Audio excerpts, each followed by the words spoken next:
잠든 너를 찾아가 아무리 막아도 결국 너 Assalamualaikum warahmatullahi wabarakatuh. Waalaikumsalam warahmatullahi wabarakatuh. Apa kabar hari ini adik-adik? Baik. Ada yang tidak hadir? Ada semua. Oke, baiklah. Sebelum memulai pembelajaran, ketua kelas pimpin doa terlebih dahulu ya. Teman-teman, sebelum kita belajar, marilah berdoa bersama-sama. Doa dimulai.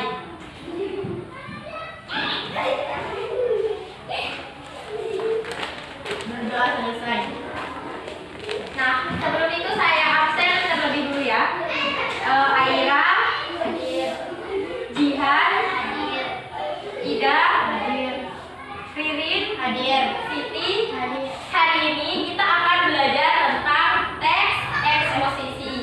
Nah, kemarin kita kan sudah belajar tentang teks eksplorasi. Jadi, hari ini kita akan belajar teks yang satu lagi, yaitu teks eksposisi. Jadi, saya akan menjelaskan terlebih dahulu silabusnya ya.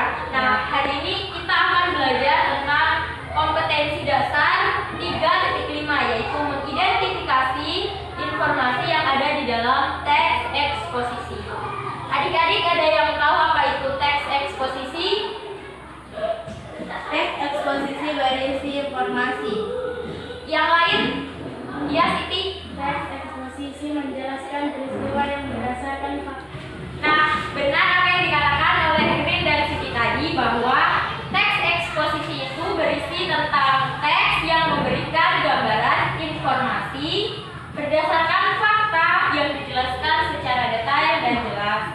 Nah, sebelum ke materi selanjutnya, saya akan membagikan materi terlebih dahulu ya.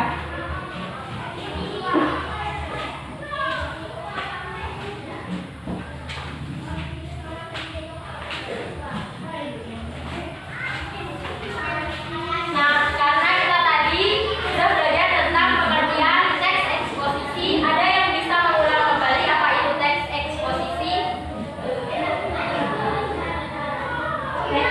Teks eksposisi berisi informasi. Berisi informasi berdasarkan fakta dengan dijelaskan secara detail dan jelas. Nah, materi selanjutnya kita akan belajar tentang ciri-ciri teks eksposisi. Ada yang tahu ciri-ciri teks eksposisi apa saja? Ya, siapa? Ida. Mengandung fakta dan bersifat menjelaskan. Nah, jadi saya akan melanjutkan materi. Jadi ciri-ciri teks eksposisi itu ada 5. Yang pertama, bersifat menjelaskan. Jadi teks eksposisi ini akan menjelaskan teks yang diberitakan itu apa sih. Nah, kemudian yang kedua, berkaitan erat dengan ilmu pengetahuan.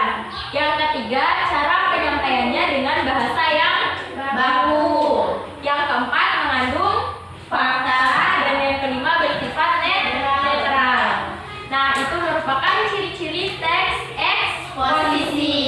Selanjutnya kita akan belajar tentang struktur dari teks eksposisi. Adik-adik ada yang tahu apa saja struktur dari teks eksposisi? Kalau yang tahu, angkat tangan. Ya, Aira.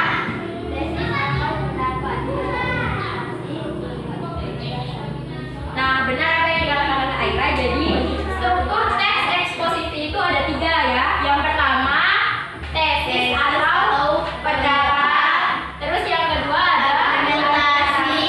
Yang ketiga ada penjelasan. Nah, ada yang tahu tidak pendapat dalam teks eksposisi itu seperti apa?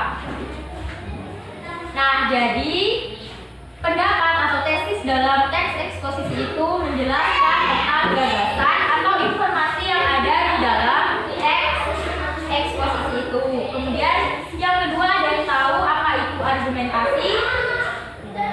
Nah, argumentasi ini berisi tentang argumen atau pendapat dari penulis yang mengungkapkan tentang informasi yang ada di dalam sebuah teks eksposisi itu. Yang terakhir, ada yang tahu tidak apa itu struktur dari teks eksposisi tentang penegasan?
Di sini Turaturu akan menjelaskan gimana sih proses hujan terjadi. Tapi sebelumnya jangan lupa subscribe channel kita ya, supaya channel ini dapat berkembang. Hujan adalah sebuah presipitasi yang berwujud cairan, berbeda dengan presipitasi non cair seperti salju dan batu es. Hujan memerlukan keberadaan lapisan atmosfer tebal agar dapat menemui suhu di atas titik leleh dan juga berasal di atas permukaan bumi. Terus bagaimanakah proses terjadinya hujan dari awal hingga akan turun hujan? Yang pertama, air menguap karena panas matahari. Matahari adalah sumber energi yang telah menerangi permukaan bumi. Efek panas matahari juga menjadi awal mula terjadinya hujan tersebut. Panas matahari dapat menyebabkan air lalu menguap ke udara, baik itu dari laut, sungai, atau air danau, serta juga air dari kandungan makhluk hidup lainnya. Yang kedua, uap air menjadi padat dan terbentuklah awan. Suhu udara memegang peranan penting dalam proses kondensasi, yaitu pemadatan uap air dan kemudian akan menjadi sebuah embun. Embun terbentuk dari titik-titik air kecil sehingga suhu udara semakin tinggi dan akan membuatnya memadat dan menjadi awan. Yang ketiga, awan kecil menjadi besar karena hembusan angin. Adanya hembusan angin kemudian dapat membuat awan yang sudah terbentuk bergerak ke tempat lain. Kumpulan awan-awan kecil kemudian akan menyatu sehingga terbentuklah sebuah awan yang lebih besar. Setelah awan besar bergerak ke langit maupun tempat dengan suhu lebih rendah dan warnanya menjadi semakin kelabu. Proses selanjutnya yaitu hujan pun turun. Setelah awan semakin kelabu, kemudian titik-titik air menjadi semakin berat. Akibatnya titik-titik air yang tidak terbendung lagi dan juga akan membuat butiran-butiran air jatuh ke permukaan bumi. Dari sinilah proses terjadinya hujan yang akan berlangsung di mana air hujan akan membasahi daerah sekitarnya. Oke lor, demikian proses tahapan terjadinya hujan. Semoga informasi ini dapat bermanfaat bagi kalian ya guys. Like jika kalian menyukai. Setelah melihat video tadi tentang proses terjadinya hujan, sekarang tugas adik-adik membuat struktur teks eksposisi berdasarkan video tadi. Jangan lupa struktur teks itu ada 3. Yang pertama ada tesis, yang kedua argumentasi, yang ketiga penegasan. Sekarang kalian menyusun teks eksposisi berdasarkan video tadi. Ayo, sekarang disusun. Sudah? Apa yang susah? Sudah?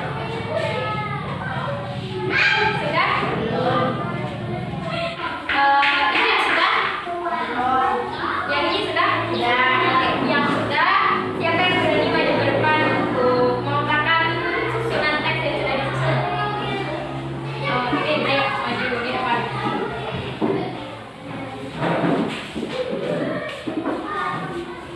Berdasarkan video tadi, saya akan menyampaikan tentang eksposisi yang disusun oleh kelompok kami tadi. Proses terjadinya hujan. Bagian tesis. Hujan adalah proses atau siklus hidrologi yang berlangsung terus-menerus. Hujan ini terjadi karena proses panjang air yang bermula dari air laut atau sumber air, permukaan air lainnya. Bagian argumentasi. Proses terjadinya hujan dimulai dari tahap evaporasi. Proses ini adalah proses penguapan, kemudian terjadi kondensasi. Uap air akan membentuk embun. Setelah itu embun semakin banyak dan membuat awan hingga udara tidak sanggup menahan dan turunlah hujan. Bagian penegasan. Begitulah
Doa selesai.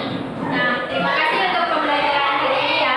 Semoga adik-adik tetap semangat belajar dan jangan lupa dipelajari terus pembelajaran kita pada hari ini ya. Baiklah, terima kasih. Wassalamualaikum warahmatullahi wabarakatuh. Waalaikumsalam warahmatullahi wabarakatuh.